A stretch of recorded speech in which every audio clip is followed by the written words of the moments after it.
Good morning. With the surge of Omicron cases, even though fully vaccinated individuals felt safer in the, recent months with Omicron, we just couldn't take that risk. So we felt it was best to hold the town hall virtually. So a warm welcome to all of you who could join us today. I generally look back at years past when we do a January town hall.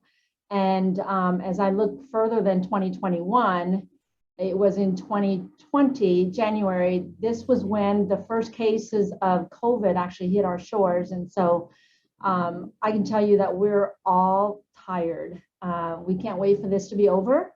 And in looking at, the cases that are coming on, so many people are saying, hey, it's nearing the end of the pandemic because many people are getting this and it's milder and it's not as bad. And so, for me to think that that could be the case, I'm going to believe it because we've never had a pandemic in our lives. So anyway, what have we done well? So let's reflect on what we accomplished in 2021. And then I know I had talked about this before to all SFM, but just in case you were MIA, they were that the first one we did was we started off the year in 2021, completely, rolling out a new benefit plan. It was called a Sound Plan. It was effective April 1st. And so this April 1st will be, the second year. And I'm really hoping that you're liking the new plan. We'd love to know if you're using it and how it's working for you and your family. So send me a note or an email and let me know how you feel. Also, in April, we had training sessions to prepare ourselves for EPIC. It was originally slated for May, and then it got delayed to August. And some days it does seem like it's been forever since we've had EPIC in our lives, but other days it just feels like it was yesterday. There are still bugs to fix. I know our, revenue cycle team does feel that they're really struggling right now in terms of having to work in both centricity and in EPIC. So please give them grace. I am begging you to allow us some time to continue to, work out some of the workflows and things like that. Make no mistake though, EPIC is here to stay, and we're really looking forward to getting better at it. And as the year goes on, I really hope that you'll be able to let us know what we can do to help you as you ramp up. The third thing that happened was that the senior clinic opened to great fanfare in November. We're still trying to convince our Medicare Advantage patients that it's a great model. We know it's hard to switch when they've had a trusted relationship with their primary care providers for decades. So this is a long game, and we need to do this well in this model so that we can actually set up for our future. I want to say a special thank you to all the senior clinic team members and all our providers and staff who are working extra hard to care for our 65,000 patients on our panels. Now, not all of them come in to see us throughout the year, but they're on our panels because they've been in here for the last year or so or two. And they're scared to come in. And like you, they are tired of COVID. Over the last couple of weeks, we've had to close our same-day clinics in early afternoon just because of the sheer amount of people coming in for testing. So most days, volumes have been exceeding over 100 visits in our walk-in. And I also understand that tempers are very short and kindness goes out the window when faced with the unknown. And so I am so sorry that you're probably having to deal with a lot of patients that are coming in. They're scared and they're short of temper. And so we need to learn how to deal with these kinds of behaviors. Many of you are also working a lot harder due to a shortage of staff. And I talked about the great resignation last time, but this time it's also because of the quarantine that we've had to do due to people actually contracting COVID. Know that your efforts do not go unnoticed, okay? I want to especially special thanks to Jackie Hoyer, who's our recruiter extraordinary. She has helped us to hire all the staff to replace those who've departed the SFM in recent months. So please give Jackie, a thank you when you see her. So that's what we've got, in our past. What can we look forward to? We had three main priorities this year, and I really would like for us to focus on, the things that we have done well already. And I want to take that time to actually continue to learn and to be trained in our Epic system and in the things that we already have been doing so well in years past. But then with Epic in our lives, it just makes that a little more difficult. And as a company, though, we must negotiate for better contracts with insurance payers with a special focus on value-based contracts, one that pays us a monthly fee, even if the patients don't come in. I think with COVID, it really has taught us that the fee-for-service world that we've been living in for decades and decades is no longer sustainable. So having these contracts, that's our job security one. The second thing that we're going to be doing this year is really to help with our workforce development. We can take better care of you, our employees, by offering more opportunities for growth and opportunities to actually upskilling your, your skill sets, especially our medical assistants and your proficiencies. I know you work so hard, and we want to be able to help you to professionally grow. When you do this growth for yourself, it is also better for the company. Better skills to do your job, but also could result in higher salaries as well. And then the third thing that we're going to focus on this year is that Sound Family is just more than a primary care provider. We are a collection of people with huge hearts to care for the community that needs us. And as such, we need to consider other services that support a growing business. I'm really kind of referring back to our board retreat this last year. Our board of directors really gave us the direction to say, we need to look at other, other services other than just our primary care providers' productivity. For example, this year we'll be looking at piloting an ultrasound pilot project to see if patients actually like it and what are the investments that we need to make that type of service successful. We're really trying to build wraparound services for patients so that they have ease of care, ease of convenience, and really trying to see how else we can actually bring in different types of revenues to Sound Family. Anyway, in final words, I just want to say that COVID is here to stay. We need to adapt to stay in business, and I mean that. We need to leverage our business and our relationships with patients as a trusted family provider. And we can foster that trust by being timely, by listening and discussing their concerns, by being 100% transparent and acknowledging uncertainty. No one knew about this pandemic 2 years ago. We've learned a lot, but we need to partner with our patients to address their values and their goals. And in final words, I just want to say or ask you, what's your joy? Throughout your work days, you experience constant flow of perceptions and emotions and motivations. For anything to happen, we need you to be present and to do so willingly. And so I want to thank you for being here willingly. You got into healthcare for a reason. Is it just for a job with a paycheck? That's okay if that's your purpose. Is it a calling? Do you enjoy taking care of patients? Do you like the camaraderie that you have with your coworkers? It's our job to understand what brings you joy. And I'm hoping that that's going to be something that you'll share with me as I continue to round out in the clinics. And so let's get on with our program today. We will continue to invest in you and in SSM's bright future. All right, Kevin, thank you. Thank you, Therese. Okay, so now we get to go on to our Soundies Awards. So in Soundies, those of you that are new to us, we do this quarterly. We look at 4 different winners, one medical assistant, one front office, one administration, and one employed provider. Anyone can nominate, and the only ineligible employees right now are management and partners.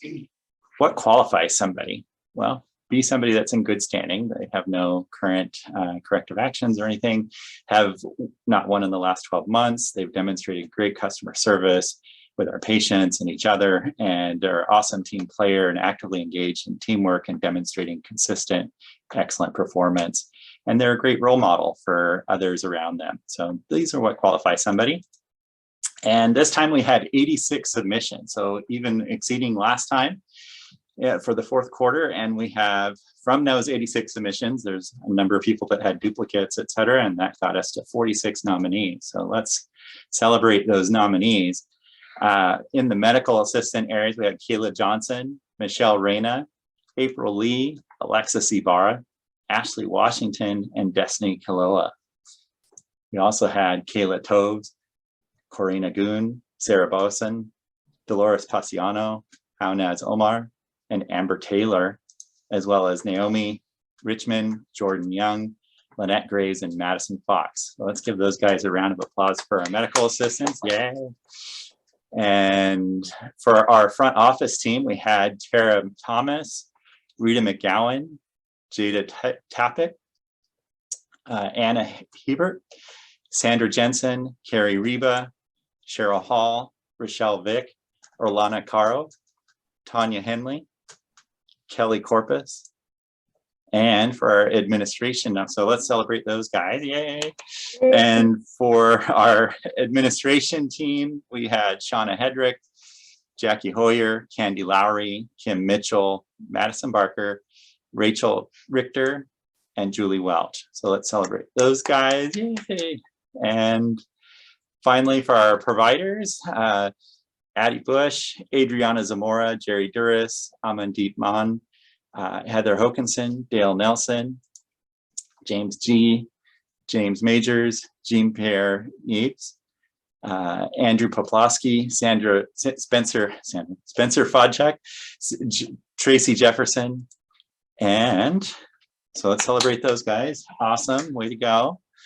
And so our $250 for our medical assistant goes to, let's have Trisha Ballard present for that one.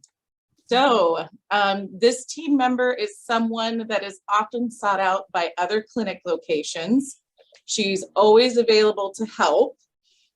She's currently working in an interim position as clinic manager. I want to say a huge thank you to April Lee. April Lee is our medical assistant soundie. She has done an amazing job helping oversee the clinic while we await the new clinic manager's arrival. And I couldn't have got through this last month without her. So thank you so much, April, for all you do for all of Sound and for all of our patients. Awesome, thank you. So now, congratulations. So for our front office award, another here, I'm gonna have Trisha come back again. Yes. Trisha, who is our front office award? This team member has done an amazing job of training our new hires and helping to make sure that they're prepared. She never complains when her schedule is changed, even if it's last minute. She's well sought after.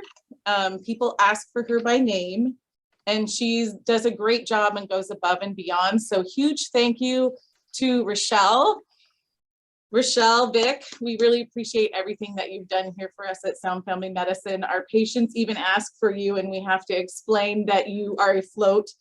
So thank you for all that you do. Yay. Awesome. And thank you so much, Trish and Rochelle, for your award for administration. Let's have Mr. Jeremy Lee come up and present.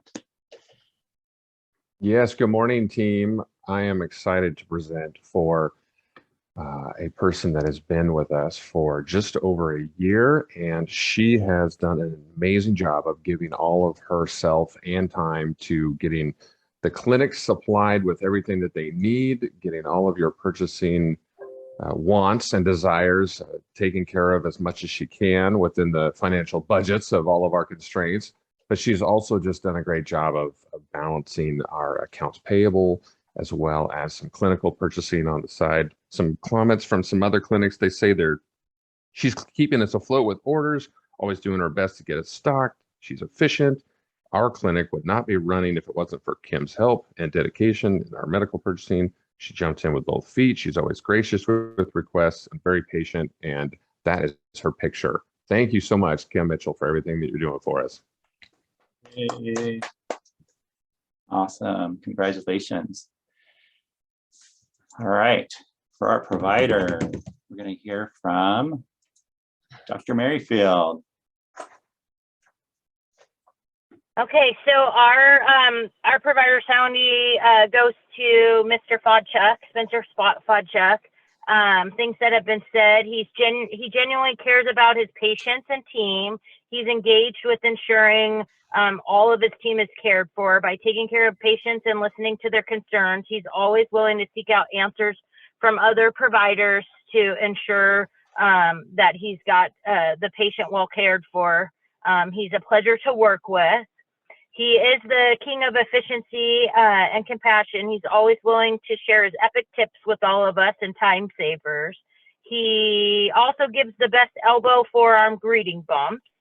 He's a real hard worker. He goes above and beyond to make sure his patients are taken care of.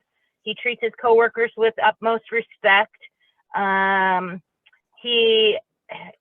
said, I appreciate how smooth things go when he's working. Mr. Fodchuk is an awesome provider. I've seen firsthand on how much he cares for his patients in the role, in my role in referrals, and I've heard numerous compliments from patients over the phone. If one of my family members was sick, I would want Mr. Fodchuk to take care of them. Epitome of compassion. He's been stepping up his game, and he's always willing to help out other clinics, especially in this recent time of staffing shortages, providers going out, and the overwhelming same-day clinic volume. Thank you, Mr. Fodchuk. Woo! Congratulations, Mr. Fodchuk. Thank you, Stacy. All right. So with that, I'm going to talk about new staff and providers. So Trish, you're up. Yes. So one of the things we know is we are changing and growing every day. So we have a lot of new team members that we are blessed to add to our wonderful team. So we have Rose Javier Fanning. She'll be working with us in the PSR. We have Ruby Sandu. She'll be working with us at 10th Street Continuity. Crystal Ford. She is our new medical assistant lead at Sunrise. Naomi Richmond. She'll be a medical assistant at our Bonnie Lake walk-in location.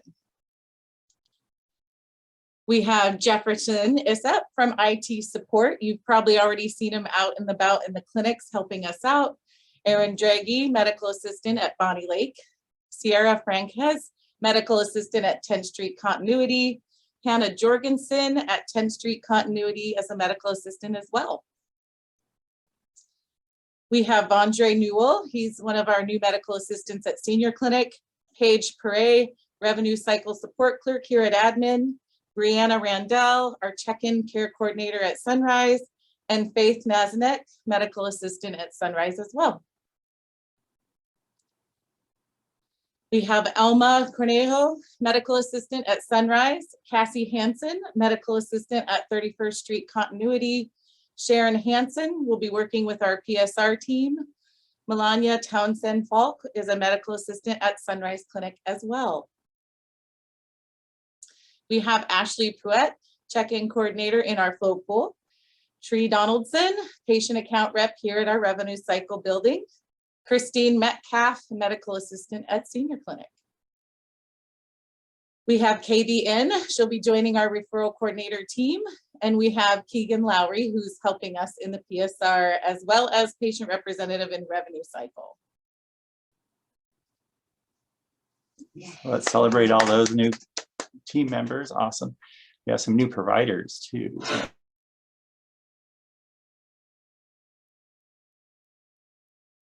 So here are our new providers. We have Hope Beam.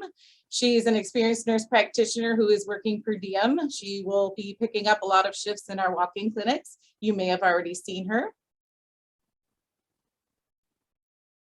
We have Natalie Haubrick. She is a physician assistant that will be joining us at the Sunrise location. Mr. Scott Hinckley, who will be joining us at the 10th Street Continuity location. We have Joseph Millett. He will be our new 31st Street Clinic manager. And we have Michaela, also known as Mika Kusumi, joining our Bonnie Lake Continuity location. We also have Zachary Thorngrenson, PAC. He will be floating for us and picking up shifts in both continuity and walk-in.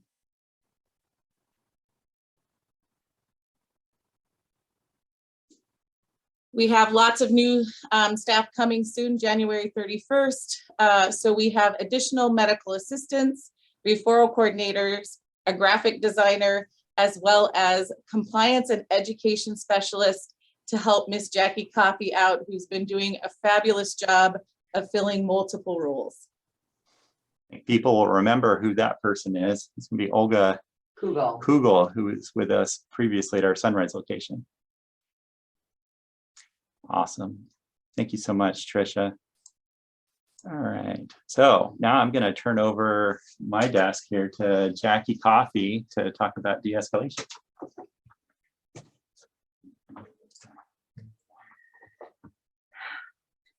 I'm going to take this down so that I can talk. Good morning, everybody. How's everybody doing today? I know nobody's going to answer me really, but that's okay. I'm going to keep going. So in this time of COVID, we have had an extra amount of emotions going through everybody's mind, and everybody has had to deal with things that are going on. And so I wanted to talk a little bit about de-escalation and when not to be a little bit extra for my Gen Zs. Yes. Thank you. And so hoping that after we get through this, you guys will be able to better identify when a patient is starting to escalate and what that looks like, as well as being able to identify our own triggers, right? Because I know that when dealing with confrontation or difficult situations, sometimes I have to remember to tell myself to calm down because I want to empathize with those individuals, you know, and then prepare you guys or provide you guys with some tips to use in conflict resolution. So I want you guys to take a second and just everybody think about a situation in your lifetime in which you've been escalated, or when you've had to de-escalate in your in a certain situations. Right? So thinking about that time right now, I can tell you there was a time when my family every year would go and pick apples over in Natchez. And so the best time to do that was at the end of October. And there was a time where it was the last weekend in October, we were driving over Crystal Mountain Pass. And it was that time where you couldn't have studded tires on.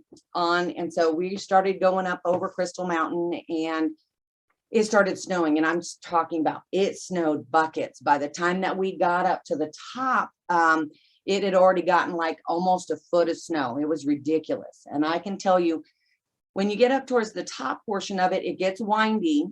And for those of you who've driven that pass, you'll see that there is only a 2 feet metal barrier that is going to save you from going over and everything. And basically you're looking at this 2 feet metal barrier that allows you to then make a vertical descent of 14,000 feet down to the valley floor. So by the time that I'd gotten up to the very top of Crystal Mountain, I was in a full-on panic. I didn't have the right tires. I was slipping and sliding. Well, I wasn't slipping and sliding. My poor son was the one driving. So he had his mom sitting in the seat next to him, just freaking out, right?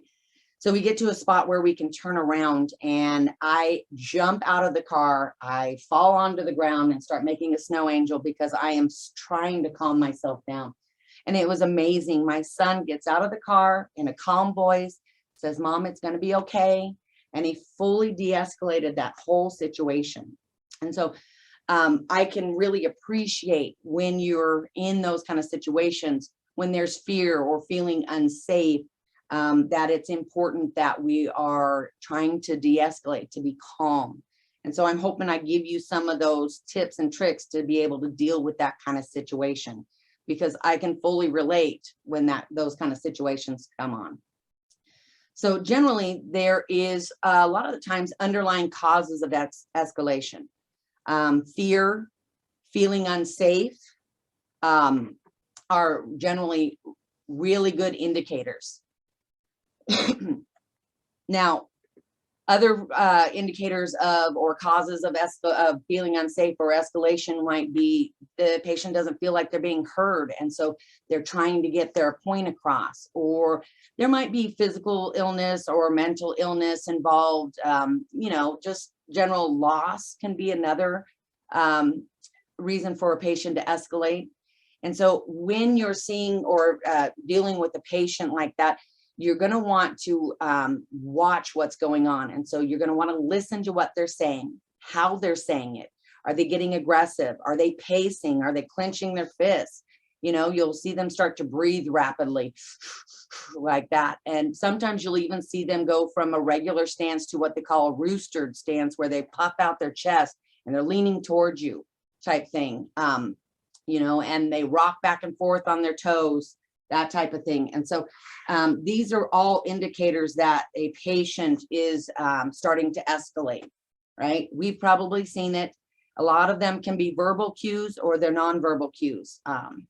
But in de-escalation, the goal is to build a rapport with that person, a sense of connection in order to reduce the likelihood of violence. Our goal is always to try to be able to help the patient in those kind of situations. And so during that time, you want to establish some connectiveness with that individual, and it's going to be verbal or nonverbal cues. And basically that you're wanting to emphasize to control the, sorry, technical difficulties, hold please. Controlling one's own emotional responses while trying to guide the communication. Oh, I love that one, right? Because your anxiety can make the patient feel anxious, right? Going back to my scenario when I was fully in a panic and everything, knowing that I'm having to deal with driving back down that mountain, I had to also learn how to de-escalate myself first. You know, you have a patient who's yelling at you and is angry or crying and upset, and how dare you, you took forever, it's all your fault. And so when we deal with those kind of situations, be an empathetic individual, I want to be able to relate to them. So I have to de-escalate myself. And the first thing, breathe in those kind of situations, right? We have to act calm, sorry, that cat is really killing me. I shouldn't have put that on there. I'm just staring at it right now. You want to maintain good eye contact with everybody. I'm going to stare into the computer right now. You want to make sure that you have neutral facial expressions, right? Anything where the patient sees that you're getting agitated is only going to make the situation a little bit worse, right? You're going to want to keep your gestures to a minimum. Never point a finger at the patient, right? That's always going to set them off. And another thing is, if you are feeling really uncomfortable, ask for help. Get your coworkers to go in there with you, right? Or a provider. A lot of times it's just that the patient's wanting to be able to vent, but we want to do it in a safe way. So you want to position yourself for safety. You want to avoid those danger zones. So don't sit or stand within one arm's length of the individual, right? You want to be outside of their reach, but close enough to be able to communicate effectively.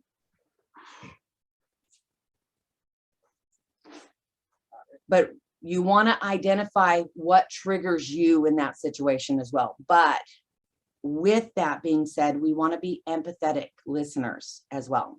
We can't be judgmental. We can't already have formed an opinion when we go in there. We want to make sure that we're attending to the individual that's in front of us. That we have to be present in the moment. We want to make sure that we're listening to what the person is really saying. Sometimes it's hidden deep within all of the rantings that they're giving us. And in order to find what they're really saying, sometimes you might need to restate or clarify the message and even repeat it back to them, and make sure that you're, validating their feelings. I understand why. Using positive statements can help. I want to help. Please tell me more so I can better understand what's going on. Basically, put yourself in their shoes so that you can find the solution to the problem. all these are great examples of how ways we can actually de-escalate a patient, try to establish that rapport, right? What if that doesn't work though? What do you do next? And I hear that all the time is, what is my solution when I can't calm the patient down? What is my next step? How do I be able to help this person? And so there are a lot of resources that we have available. One, you can ask your clinic manager to come in and help. A lot of the times, I've seen it a lot of times, they're like, I don't know what to do with this person. Can you go talk to him? And the clinic managers are ready and able to jump up and help you out. Another one of our major resources is Candy, our patient advocate.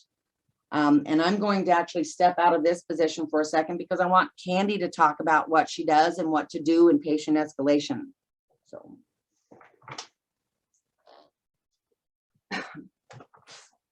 Hi guys. So when all the things that Jackie just said are all very important in what I do when I talk to the patients every day, I listen to them. You just got to use your resources. You got to understand what they want. You've got to, a lot of times when I talk to a patient after they've had an issue with us, a lot of times it's a misunderstanding. We didn't take the time to actually find out exactly what they needed or what the problem was, or we misunderstood the problem. So we want to take a step back and make sure that we really, that talking back to the person is how we're going to find out what do I need to do for you? And that if the patient feels listened, that kind of just brings the patient down regardless.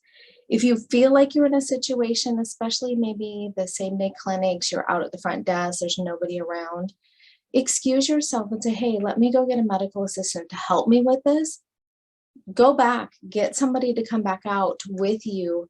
Make sure you take the patient information back to the back with you. If there is a reason they're really escalated and we maybe need to call the police, we want to make sure we have all the information that we need to make that phone call.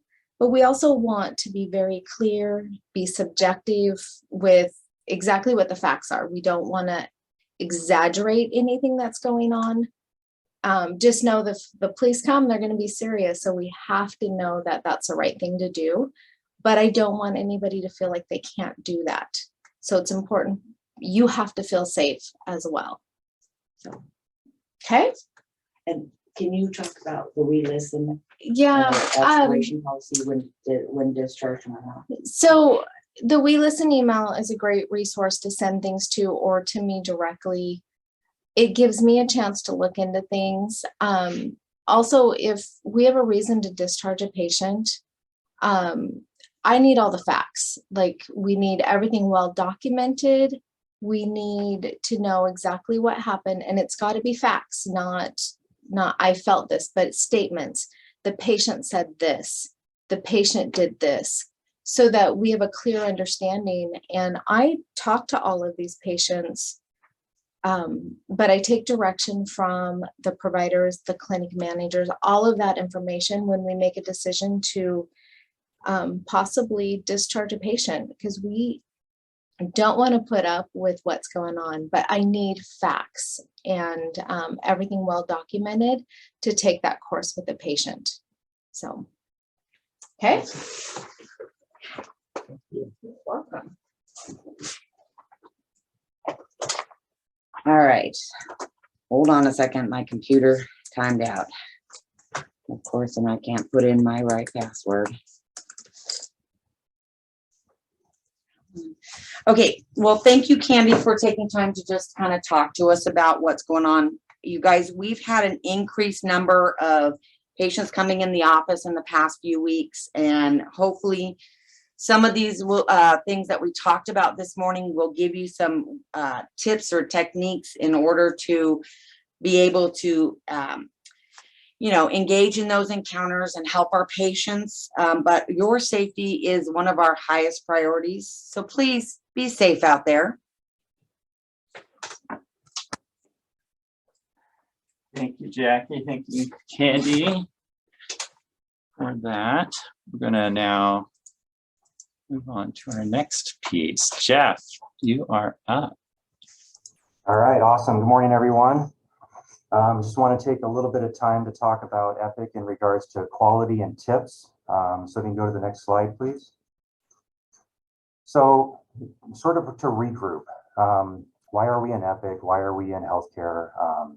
What are we trying to do best for our patients? So our SFM quality objective is always to improve the patient's health and their quality of life. So the first objective is to improve the quality and affordability of healthcare for our patients. So you can have both. You can have good quality healthcare and affordability, and that has to do with increasing quality so that they don't get as sick as often. They're not at the hospital as much. We're keeping our healthy patients healthy and stable. The second is to drive down payer contracts towards a payment for value, not volume. That's what the senior clinic model is. That's what we're pushing towards. It allows us to really focus on the patient's health at a whole, and that'll allow us to have more flexibility and more leverage when it comes to payer contracts. The third thing is to lower the patient's rate of growth of healthcare pricing and how much they're spending. So everyone's healthcare price is going to go up, and as we focus more on the quality and we show payers that we're actually able to take care of the patients and reduce costs for them, it'll reduce costs for everybody. So next slide, please. So I got this little saying from Whitney. I know you had Whitney going around to the different clinics and helping everyone out. So she talks about being a champ, and that's sort of the focus on quality in regards to Epic. So the first is your care team. Ensure the care team is up to date. Make sure that everyone is on board. Everyone is focused on the healthcare that they're providing. The next is to focus on the history. So tobacco, medical, family, surgery, and all these different parts of the acronym has to do with our MIPS scores.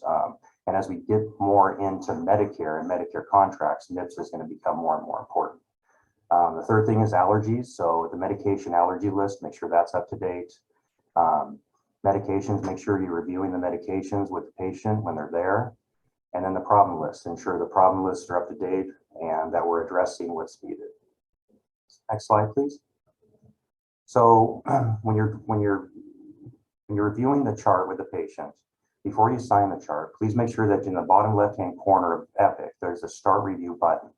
In there, it'll show you all the different allergies, medications, and other things that need to be addressed, tobacco history, and all these different options. And then when you mark the chart as reviewed, you know that you've done your best in this area to address all these different concerns. So next slide. So the other part is the health maintenance area of Epic. There's little, in the bottom left-hand corner, everyone knows there's little items that tell you what is needed and what needs to be addressed.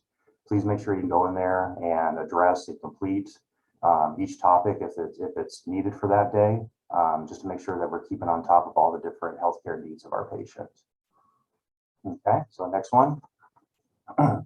So a couple tips that I got from Whitney about, a couple things that make your lives easier. One, providers and MA spend a lot of time in the in-basket. So you're able to actually make your own quick actions. If there's something that you do all the time, if there's something, a saying or some sort of thing that you're sending a patient all the time, I encourage you to go into your quick actions and you can make a secure patient message or a letter or a quick note. So if you're sending a patient the same thing all the time, it's just a one-click action to be able to send them that information. And then you can mark it. There's different options that you can see in the bottom right-hand corner where you can mark the messages red and in basket and get rid of it. So next one.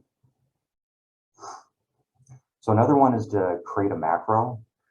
So when you're in a note and you create a note, so if you're in HIP or you're in the review of systems, you can make your own macros. So if you go into the review of systems and you always do eye red with choking and coughing, and you had eye irritation as a review system option for red eye, I encourage you to create a macro for that, and then that button will be available for you to just automatically add that in. So hopefully to save some time in that area. So next slide. So another thing that we've been focusing on the past week, Rhea did a great job creating a forms library for all our forms to make sure that we're not going into centricity anymore. We're aging out centricity by the end of this month, and for the most part, it's read-only right now. So a lot of information and stuff is stagnant in there. So we want to keep it as stagnant as possible. So on everyone's dashboard, there is a link in the bottom right-hand side for the SFM forms. So if you click on that link, and then it has the password for what the form is, the form library is right now. It's our forms page with an exclamation point. And click on the next slide. And then when you get there, you'll have all the different forms. Some important forms is the ABN form. So if someone's coming in, they're a Medicare patient, make sure you're filling out that form if there's services that might not be covered. There's all the consent forms, so surgery and procedure consent forms, and then of course the downtime forms. And so you see the navigation on the left-hand side for all the different forms that are available. And that's it. So that's all I got. Thank you, everyone. Thank you, Jeff. We're going to move on to our next topic, and that's with referrals. I'm going to bring in Okay. Kiana. Great. All right. Good morning, everyone. We're going to go through some team updates and some changes that we've had. Besides Joseph's last name from Alfaro to Gallegos. Congratulations on that. Next slide, please. All right, so I realize this is a lot of information to kind of sum it up for you guys a little bit. As of January 14th, we did see an uptick in referrals to just over 1,200. This was greatly impacted by an error in the system that we found. The generic SFM referral, specialist that we were using for when we weren't able to find a specialist in there, those were actually going into our auto auths referrals. And so unfortunately, with that identification, we were down in the 800s, and that did uptick us up into the 1,200 marker. So if you're having trouble with finding a specialist, please reach out to the referrals department. We're able to be reached at extension 4289. Otherwise, we do have a distribution email that we can help you with. The auto auths referrals is actually a separate group that we have now. This applies to anyone that's referred for a consult service. We've been able to identify specific commercial insurances where a prior authorization is not needed, and they're able to actually take the transfer of care summary as their referral. So patients' information are automatically sent. Once that referral is dropped, it's automatically sent to the specialist's office. So patients really should be reaching out to them within 7 to 14 days of that referral being dropped. We will be fully staffed as of February. As stated before, we do have our final referral coordinator onboarding. She has a lot of experience, so we're really happy to see her on board with our team. We are calling patients for referrals that we are processing. Anybody that drops into the auto auths referrals, that will be visible by next business day for patients in our system. So patients really are responsible for calling their specialist office within 7 to 14 business days of being referred. If any additional documentation is needed, we are calling them and letting them know that we've gotten that and that we have sent that over for them.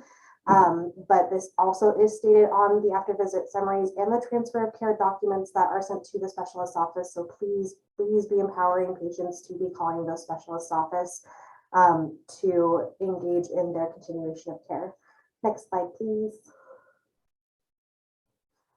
Specialist availability. We are finding a lot of kickback from multi-care, especially because they are not contracted with any Optum plan whatsoever. We are also seeing a lot of uptick because they are closed for any behavioral health services, with the exception of Mary Bridge in Tacoma with a 1-year wait. So our patients are not able to really get into them in a timely fashion. And that's been a really unfortunate experience for us, having to go back and forth to see where we can get them in. So please be mindful of patients' insurance plans. If you see that they have an Optum plan, United Healthcare Medicare Advantage, Humana Primera, United Healthcare Medicaid, and specifically for Humana and Primera, those Medicare Advantage plans, those do drop through Optum. So they're really having a hard time getting over to multi-care. Next slide, please. So with that, we did want to offer some places that are available for patient care, specifically for pediatric behavioral health. Seattle Children's has been really great with working with us and keeping us updated on locations that are actually opening up closer to us. Right now, they have a 4 to 6 month wait, which is significantly better than what we've seen at other practices before. CHI Virginia Mason, all services for their Federal Way and Lakewood locations are open. Tacoma Urology is closed for new patients, but they are working on getting some more internal dialogue with helping patients with getting to different locations that actually have some availability. Quartet has been a wonderful partnership that we have for anybody who's looking for mental health counseling services for 18 years and older. They do have a 1-month turnaround time for securing an appointment. So if you do refer a patient over to Quartet, please be mindful of that timeline. If they need a faster service, they really should be looking at the back of their insurance card and calling their insurance companies. They should be able to get them services a little bit faster. I'm going to let Joseph speak on LME because it sounds like we had a really great meeting with them earlier this week. Yes, so with LME, we had a meeting with them yesterday, and they are going, I personally believe that they're going to be a good asset with us. They are actually partnering up with Seattle Children as well. LME is a autism ABA treatment therapy that actually is all in-home. They will be sending providers to the patient's home where they feel comfortable and if they're safe zone. Also, they have the option of going to the patient's school if they wish to do that as well. They will take care of that, contacting the schools and kind of renting out a room to kind of handle with them. They handle all insurances, and with their meeting that we had yesterday, they were informing me that their turnover time is within 24 to 72 hours to contact patient. And for patient to actually start treatment will be from 4 to 6 weeks out. So with that being said, they're having their meeting with them yesterday is where it just showed that they are willing to help us out and willing to take care of our patients. They even stated if we know patients that have a backlog or are on the waiting list for them to start treatment, to send an email to me and give a list of patients that I can send to them, and they'll start working them in within their company. So kind of how Kiana said, and jumping off what she said was, we will be fully staffed within February. With that being said, we are actually going to be sending now the designated coordinators to each locations to kind of have your guys' point of contact. And I'm very happy about that. Yes, we are too. Next slide, please. So just some general reminders. If you do not sign up on your chart notes, your referrals cannot be sent. So we do need full documentation before those can be sent out. We do need full documentation of why a patient is being referred. A specialist needs this information. It's a requirement for insurance coverage, and a simple telephone encounter that just states a referral is needed. We've been getting a lot of kickback that that's not sufficient documentation, and we have to have a specific reason as to why they need to be seeing a specialist. Urgent referrals without full documentation of urgency will not be processed as urgent.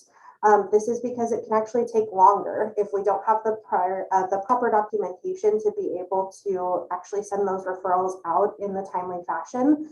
So please, if you're marking it as urgent, we need to make sure that it is for a legitimate urgent reason, and we can definitely help with those as soon as possible. But I think that's it for us. Yeah. Thank you, everyone.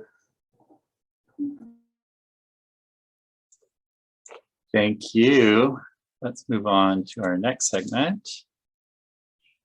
Dr. Van Giesen. All right. Hello, everybody. Yes, best practices in preventing COVID. This first slide, we're not going to actually have time, I think, to watch the little video, but the idea is that this is a segment from Blast from the Past. Christopher Walken is in the middle of the Cuban crisis and is determined to save his family. I'm not exactly sure the reasons for him heading down at the beginning of the movie, but he's got a bunker, and a plane, as they're entering the bunker, crashes on their home. He's convinced that the nuclear crisis has begun. In an effort to protect his family, he locks the bunker, and it's set for 35 years so that the half-life of the radiation will not be a problem for them. They won't be tempted to leave the bunker. Obviously, that would prevent us all from getting COVID if we locked ourselves in a bunker for 35 years. Next slide. That's not practical, though. So the bad news is, obviously, those who are getting vaccinated are still getting the COVID vaccine. This isn't new. This isn't a surprise. The CDC has made it clear that they don't expect that 100% of those getting vaccinated are going to be free from getting COVID. Those who have been sick in the last 90 days, especially with this newer variant that's been noted since early November, is around. So we're still seeing susceptibility.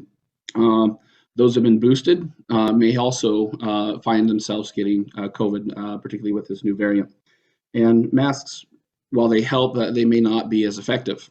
The good news, let's go to the next slide. The strain seems to be less aggressive. This is talking mainly about the Omicron, but again, still more details to be had with that. It was interesting, again, reading that it was in November that it was first brought to the World Health Organization, the concern. November 30th, it was a concern for the US. Our first case was in December 1st, and now we're in the thick of it. But fortunately, it looks like the illness is much milder. The duration of illness is shorter. The CDC has come out and said that instead of a 10-day isolation period, if patients are obviously us, if we're feeling like our symptoms have improved, we're not needing Tylenol or any type of fever-reducing agents for greater than 24 hours, that we can reduce that isolation to 5 days. Vaccinations do offer an advantage to those getting ill compared to those not vaccinated. I was just looking at a trend and statistics regarding that this morning, and it's very clear that the uptick in cases are predominantly affecting those who are not vaccinated. But there is a small uptick statistically for those who are vaccinated also, but nothing in comparison to the vaccinated population. The need to isolation, again, we hit on this. The good news is that it's been reduced, right, due to this new variant. Next slide. New employee health symptom survey. Okay, so in an effort, sorry, did you want Jackie to cover this, Kevin? No, go ahead. You got it. Oh, all right, fine. Yeah, in an effort to help us with our own concerns about COVID, and if we're having symptoms, there's a survey that has been created, and you can find this on our website, and enter these symptoms in. The idea is that after hours, or say you're concerned about your symptoms at 4 o'clock in the morning, instead of reaching out to our population health, or our employee health managers, that you can enter in this survey. When they then get to work, they can review who is in need of testing, and get that taken care of for us. So be looking for more information on that. Next slide. And I don't know if you guys can see that. Yeah. Go ahead, Kevin. So this part here has our algorithm that's going to be a part of the updated policy that we'll be sending out this week with regard to COVID, and how our employee health team is looking at that, and the clinic managers to help our employees if they have symptoms or no symptoms, or have an exposure. So that's all I have to say on that. Alrighty. So how do we protect ourselves? This is all from our lovely CDC. So first is get vaccinated. Boosters, if you've already been vaccinated, the boosters are recommended at 5 months for both the Pfizer and Moderna, from the time that you got your original vaccinations. And then if you receive the Johnson & Johnson, they recommend getting a booster after 2 months. Again, the Pfizer, that's 12 and above that are allowed that, and then everybody else, it's 18 and above for boosters if you have the Moderna and or the Johnson & Johnson. Obviously, mask wearing, while it may not be 100% effective, it is by far one of the better things that we have available to us at this time. They suggest that in outdoor activities, as long as you're not in a very crowded place with a high transmission, obviously the idea of having to wear a mask is not as concerning. But when you're indoors, when you're around in public areas and people outside of your home, it is recommended that you continue to wear a mask, right? And staying that 6 feet away from others when you're in those high density public areas. Washington State right now is in a high transmission mode. We're seeing several cases. We're in the red. So that being said, we are in this high transmissible time frame. So wearing masks and continuing to socially distance can help prevent further infections, right? And then avoiding crowds and poorly ventilated spaces, right? They even suggest that when you are considering a large gathering with either friends or family, people again outside of your home, to even consider being tested prior to attending these activities or having others being tested to ensure as best you can your own safety and the safety of those that are there participating. Washing your hands still continues to be a way to combat this. And that's simple, 20 seconds, right? That we should be lathering with soap and then rinsing. Cover our coughs and our sneezes. Wearing a mask will help with that. And then they recommend cleaning and disinfecting areas, right, where are high traffic areas. And particularly, again, if in the home, if there is somebody who's ill, right, and then just monitoring your health daily is the final recommendation there. The symptoms are pretty common to any type of cough, cold type of illness, and so monitoring your health daily, watching for fevers, coughs, shortness of breath, or other symptoms, taking your temperature if you do have symptoms, and obviously reporting those symptoms to our employee health prior to coming to work is recommended. And so that's what I have for how to protect yourself. I think that should be the last of the slides. Thank you, Dr. Van Giesen. Want to also share that you've probably seen out at the different locations a poster board that's out there regarding Valentine's Day. Last fall, we did a shout out to everybody to thank individuals that are going above and beyond and just hanging in there and help each other to give positive motivation. So we posted out, Jackie Hoyer has, posters out to everyone with little cards for everyone to complete. There'll be other treats that'll be coming along as we get closer to February 14th. So lastly, I know Dr. Van Giesen wanted to do a shout out to everybody that's going above and beyond and for all our providers in the fourth quarter and our teams that came together to help us be able to do what we're able to achieve. Do we have time for that, Kevin? Go ahead. I'll try and be real brief, but I just really want to say thank you to everybody. The fourth quarter, early October, we got a notice of an opportunity, an incentive opportunity through Optum. In talking to Therese, it was clear that we wanted to use this opportunity to provide an additional amount of bonus to all of our employees at Sound Family Medicine. To just say thank you for sticking with us during this challenging year. It's been a year of growth. It's been a year of pain points in our change in our EMRs. And this was a way that we wanted to say thank you. That went to the compensation committee and was approved there. Then the ideas began to flow, and Dr. Merrifield was great and giving me some fantastic ideas on how to implement this. And Kevin Hamlet also was a big contributor to helping me organize the meetings that were necessary for this to happen and get the word out. I then also reached out to our managers, our clinic managers, and they also were fantastic in helping me get that word out and really help providers understand what was at stake and what we were trying to accomplish.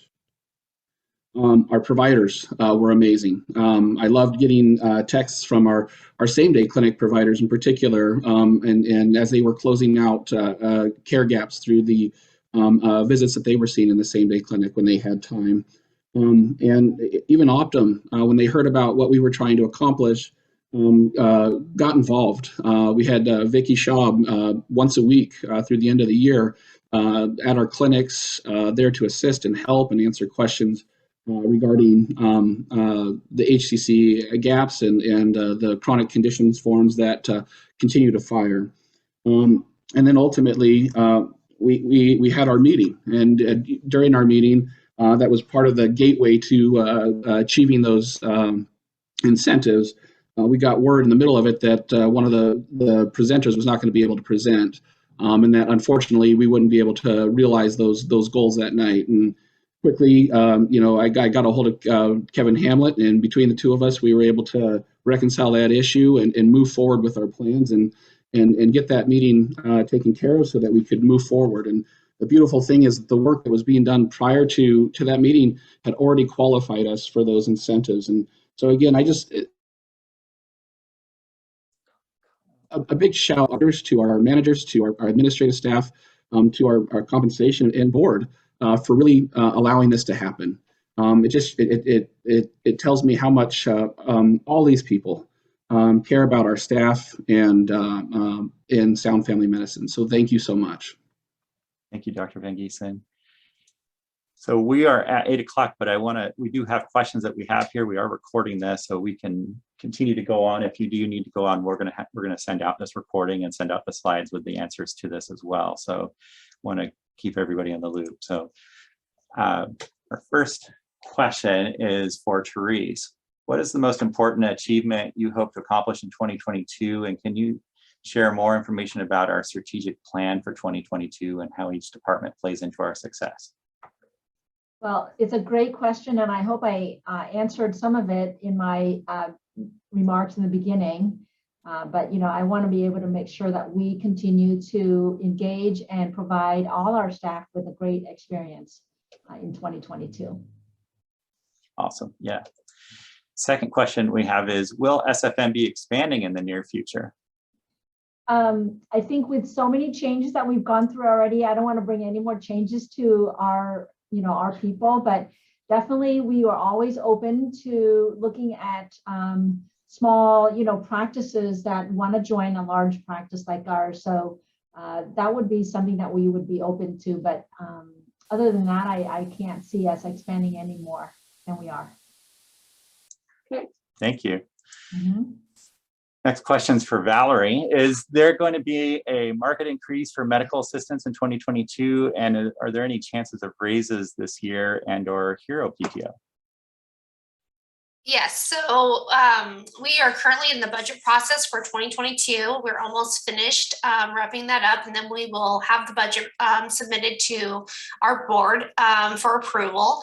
So included in that budget are market increases for medical assistants and front office, as well as merit and market adjustments for different roles here at Sound. So that includes, beyond just the medical assistants, but all staff. We will continue to try to meet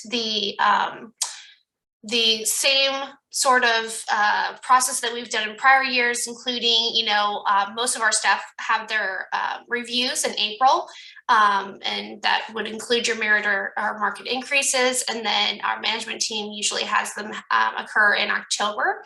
As far as hero PTO, I'm not sure if we'll be choosing to do that again this year, but we'll continue to have the same PTO policy that we have currently.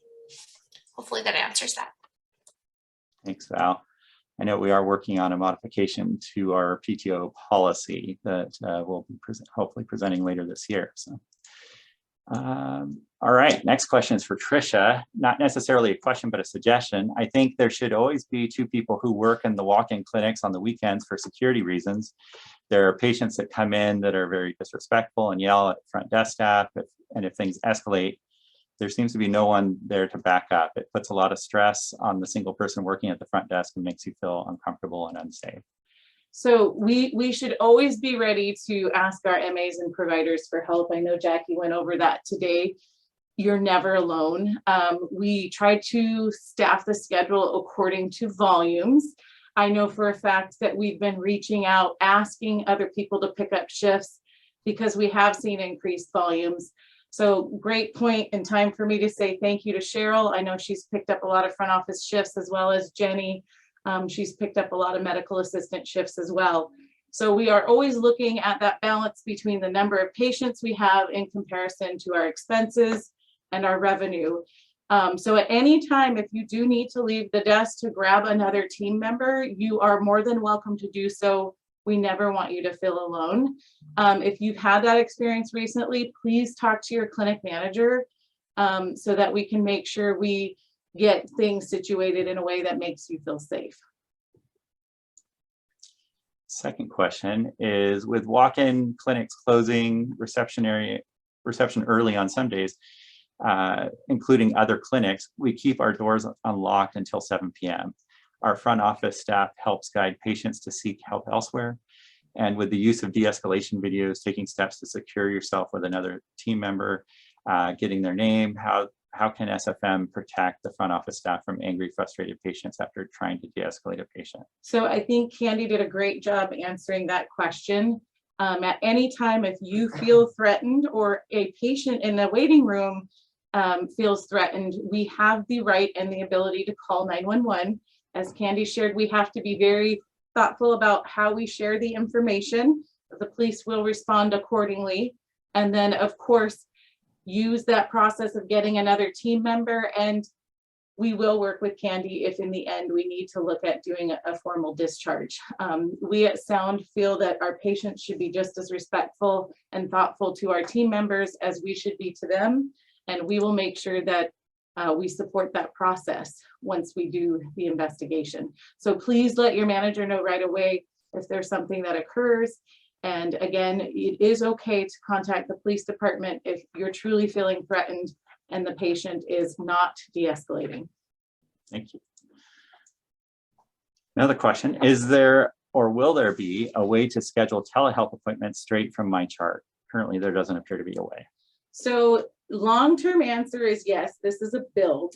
Short-term answer is if you work front desk, you know that we're already seeing some challenges when patients are misscheduling in my chart. An example is when they schedule a physical in an office visit slot versus utilizing the physical button. So I feel we need to do a little bit more education with our patients to help them understand when to schedule what appointment type before we add my chart telehealth video visits to the mix. My hope would be we start looking at it for spring, summer, but it will require an additional check by our front desk team to just, look through that schedule very carefully to make sure they didn't schedule a telehealth video visit for a physical or something that we truly can't do telehealth due to billing circumstances. So that's a great question. I do hope we get there, hopefully this spring and summer. Thank you. All right, if we get the emergency sick leave policy back for COVID, are we able to backdate that and give us our PTO non-emergent sick leave back? I got COVID right after that stopped, had zero notice of the sick leave being discontinued, and I had to use all my PTO sick leave that I was saving for my mom's surgery she was needing. And a month and a half later, I got COVID again and had to use what little PTO or sick leave I had to go unpaid for the rest of that time. So sorry for the situation that you experienced. Would love to talk to you more offline. However, back at the end of September, and we sent notifications about this prior to that as of September 30th, the federal government stopped any additional aid for additional paid sick COVID leave specifically. So that did revert us back to needing to use sick leave and or PTO.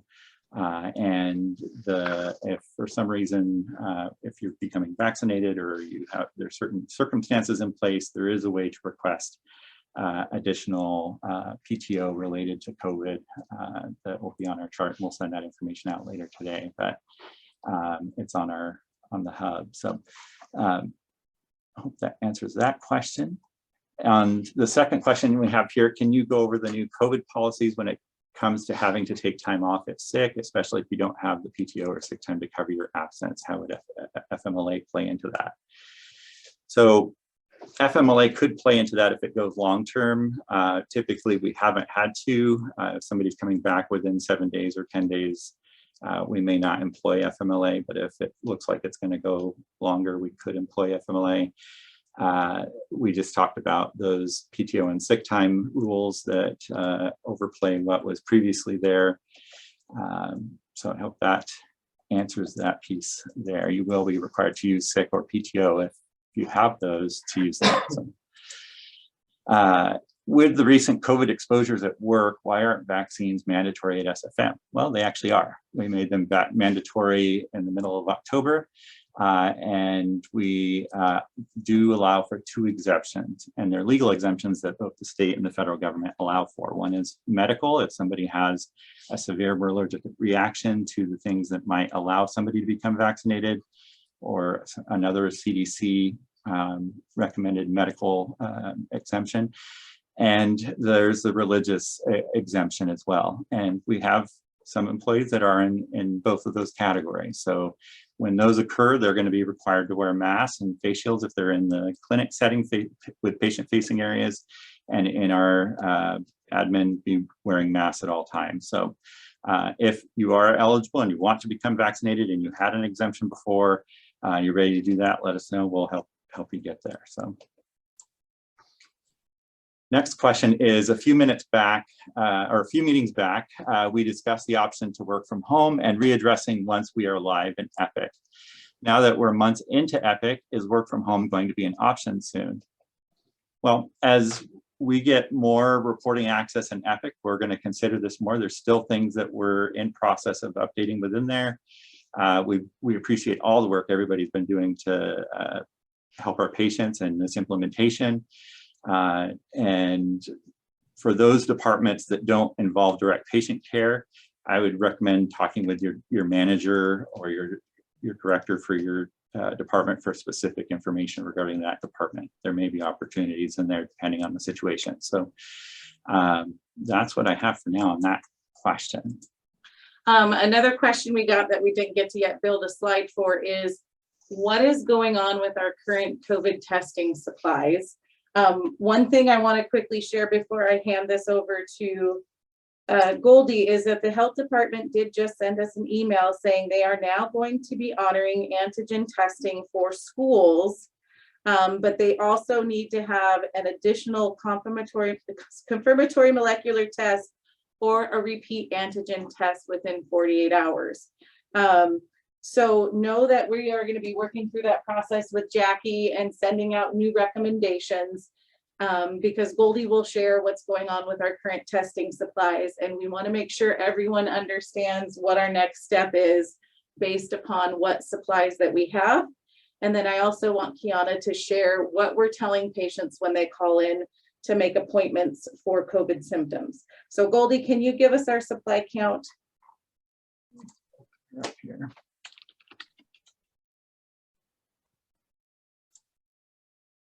Hey guys, I wondered if we can actually, because it's almost 8:15. Yeah, we can email that out. Answer these things out in email or send it out in the email, because patients are starting to come. Okay, yeah. That's fair. Because there was one more question at the on the thing too, is contracting COVID at work an L&I claim. So you can answer that too later.